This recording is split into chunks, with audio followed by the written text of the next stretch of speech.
un baño de humildad. Entonces Naamán dijo: Te ruego pues, de esta tierra no se dará a tu siervo la carga de un par de mulas, porque de aquí en adelante tu siervo no sacrificará holocausto ni ofrecerá sacrificio a otros dioses, sino a Jehová. Segunda de Reyes 5:17. Una de las historias que más veía cuando era pequeña era los relatos animados de Naamán. La miraba constantemente. Con el paso de los años la he analizado y esa es una historia simplemente asombrosa. Imagínate, eres el hombre más apreciado por el rey más poderoso de ese entonces. Eres un general que lidera las tropas de un gran ejército, del reino más poderoso. Eres el general del ejército de Asiria. Y un día sale el sol, te levantas, haces tu rutina cotidiana de la mañana, pero te sientes algo extraño. Y luego tu esposa se acerca a ti y te dice: Oye, ¿por qué tienes llagas en tu cuerpo? Entonces tú vas al médico y te dice: esas no son simples llagas, eso es lepra. Lepra. Esa palabra fundaba el terror en ese tiempo. No simplemente tenías que esperar a la muerte, te quitaba la salud y te lastimaba, te destruía tanto física como mentalmente, porque saber que no podías hacer lo que cotidianamente podías hacer, te destruía. No podías estar cerca de las personas porque eso se contagiaba, o sea, estabas aislado. Era el año 850 antes de Cristo. No había cura. La cura recién se creó en 1987. Son un montón de años, un montón de siglos de diferencia. Entonces Naamán solo le quedaba una dolorosa y horrible opción, la cual era esperar a la muerte.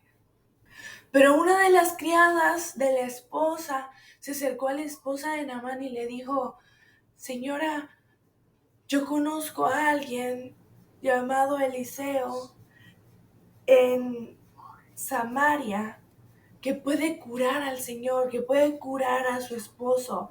Y quizás si Naamán fuera a Samaria a pedirle que le cure, quizás Eliseo podría curarlo, quitarle esas llagas en su cuerpo. Entonces, su esposa, al escuchar eso, le comentó eso a Naamán. Y Naamán vio una esperanza, vio una luz, una pequeña luz.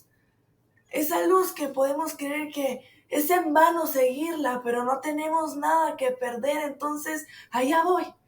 Y así hizo Naamán. Fue donde el rey le comentó lo que le dijo su esposa.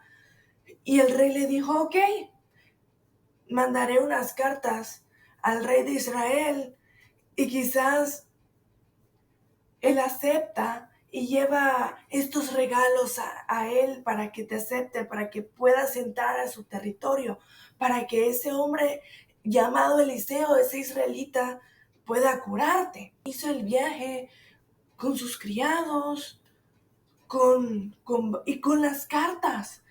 Y fue listo y fue donde el rey de Israel y le dio esos documentos importantes que su rey le había dado. Podemos ver la desconfianza que siempre está dentro de nosotros como humanos, ya que el rey de Israel pensaba que los asirios querían crear una guerra con ese: quiero que me vengas, vengo aquí para que me cures.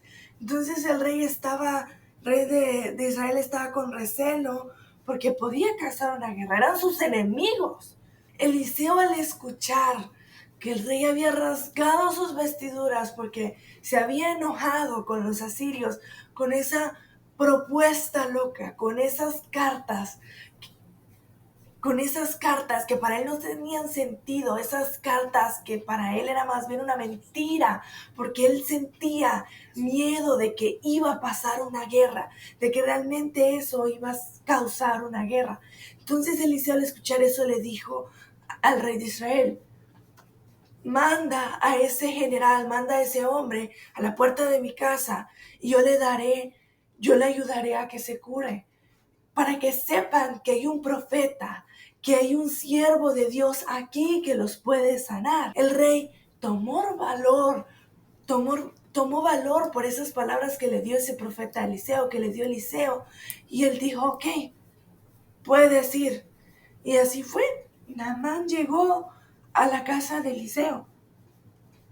Y Eliseo mandó un mensajero a decirle que se bañara en el río Jordán 7 veces. Y Naamán se enojó, ya que pensó que Eliseo iba a invocar el nombre de Dios, iba a poner sus manos sobre la parte enferma de su cuerpo y lo iba a sanar, y ya no iba a tener las llagas de la lepra. Y Naamán se sintió denigrado. Ni siquiera Eliseo salió a verlo, sino que mandó a un mensajero. Él se sentía, ese general poderoso, se sentía en lo más bajo, se sentía como uno de los más bajos de su casa, como alguien que no valía nada. Ese orgulloso general armó tremendo berrinche, porque tenía razón de hacerlo. Eres un gran hombre, conocido por el mundo por ser de un imperio poderoso, y que te manden a decir que te vayas a ese río, el río más sucio de todo Israel. Entonces él dijo enojado: ¿no es La Habana y el Farfar mejores que los ríos de Israel?